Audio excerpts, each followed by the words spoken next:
The old voluntary guidelines on school trip safety weren't enough to stop the tragedy at Salzburg in Austria, where the 4 boys fell 300 feet to their death. Since then, their parents have battled to protect other children's lives. Today, after a meeting at the Education Department, they'd made some headway. Strengthened guidelines are to be issued almost immediately. Now the leaders of school trips will have to give full details of hazards in the area being visited, ensure that all children are fully supervised throughout the trip, and organisers will have to clearly state the educational value. Schools Minister John Butcher expects all local education authorities to adopt the strengthened guidelines.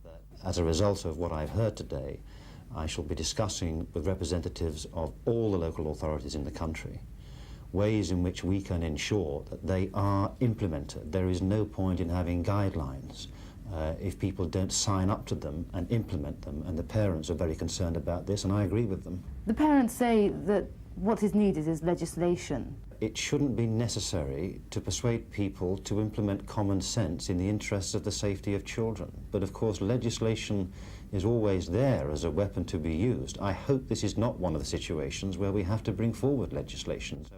The 4 teenage boys from Altwood School Maidenhead, Daniel Houghton, Lee Powell, Michael Taylor and Andrew Watts, fell to their deaths while playing on a mountainside. An inquiry report criticised their teachers for leaving them unsupervised.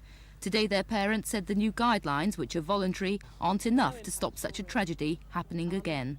We feel that it's got to be legislation. Guidelines can be ignored.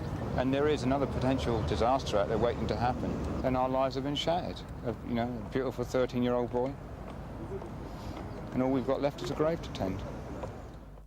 The parents say they'll continue to fight for better safety on school trips until legislation is introduced. Hazel Westwood, Thames News.